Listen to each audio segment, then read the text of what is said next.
What is up, guys? Welcome back to the channel. So I kind of did some bad things here. So if you follow me on Instagram, you already saw this. But I basically went to the junkyard, got an A4 bumper, and then I got home and I was like, oh, let me see if my my idea actually is gonna work. So I put it on, I tried to test fit it, and then the size was like getting in the way. So I trimmed it, and then 2 hours later, I'm like halfway through the process, I'm like, oh crap, I forgot to record it. So here it is now as a finished product. So I got the A4 bumper, like I said, and I basically just trimmed that right there, and then try to get it lined up as center as possible, which is this one. Zip tied everything, so it's actually pretty solid. Like, it's not going anywhere. Can't believe I just said that. But and then there's 2 bolts right there in the bottom that bolts up to the intercooler, and it's a pretty solid setup. Looks kind of funky, so it's gonna take some time getting used to it, but it hides the intercooler, so that's the job. Now there is one more thing that happened since the last video, and that is I took off all my wastegates again. So I blew another turbo, which is not good. So this is the second turbo, and as you can see right there, it was hitting the sides. And it's the same side, same front side, driver side right there, the same one. So then I really need to address something. And I found out that one of my wastegates, this one, it's stuck. It was stuck closed.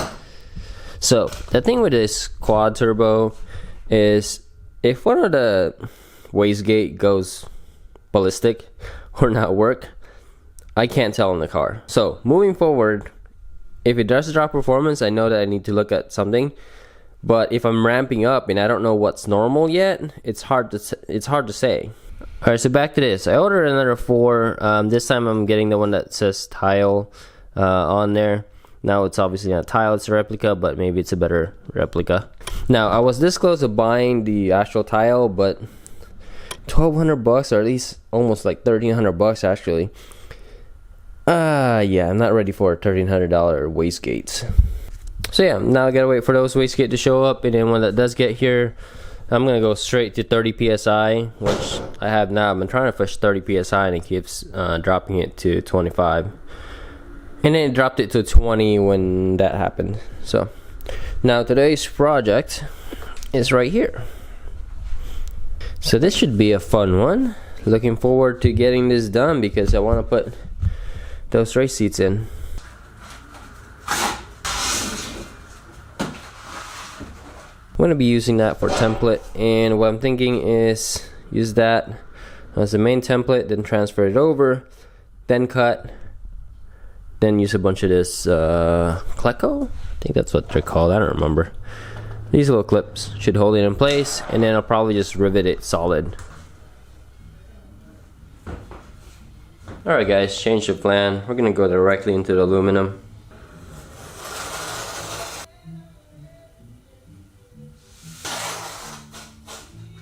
Alright, so I mark out 2 of the sides right here, and I'm gonna be using that as a guide to make sure I don't go too far in or too far out when I'm kind of trying it out. Alright guys, so I have it taped up here. This corner and this front corner is the one that's going to be used.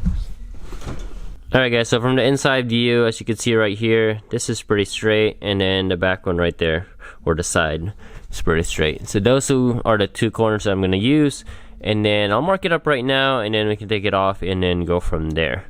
Alright, so now that I have the outline here, I'm going to go ahead and add another tape right here, and then that's going to be my cut line. Alright, so I use a blade and a ruler and basically mark up everything that I need to cut. So that looks good, and that's actually the easy part. The hard part is actually cutting into that line.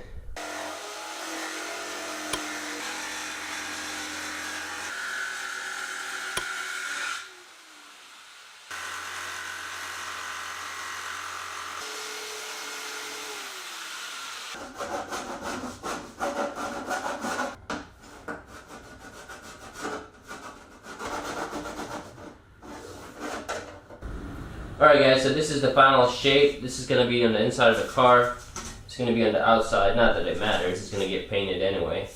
Okay, so just checking to make sure that everything is centered before I drill a hole and start to get that tab going. But so far it looks pretty good. Not bad. It's a lot easier than I thought. I mean, I was kind of intimidated by having to cut this, but looks nice. I don't really get nervous when I'm working on cars anymore, but for whatever reason, this part right here, I'm a little nervous. So hopefully I do this right the first time around.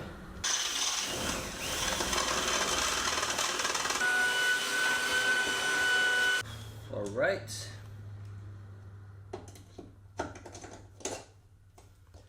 That's the first one.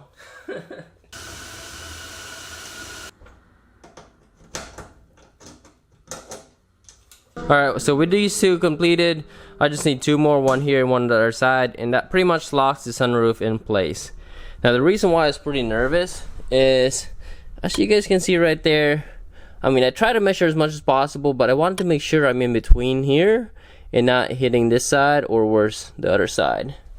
And this side also, I mean, this one's a little tighter, so it's closer to here, but still in the middle. That means I could use my rivet, and I think we're good to go. Alright, so 4 of them is mounted. This is pretty sturdy now. So what I'm going to do is I'm going to take those 4 off, and basically I'm going to mark where I need to drill. What I'm kind of thinking is I'll probably drill the corners first just to drop everything, and then I'll backtrack this way, or maybe I need to start like a few here. We'll see. But I definitely need to take it off, and then I'm going to mark it off and kind of space it out so it looks nice and kind of distribute all that bracing. So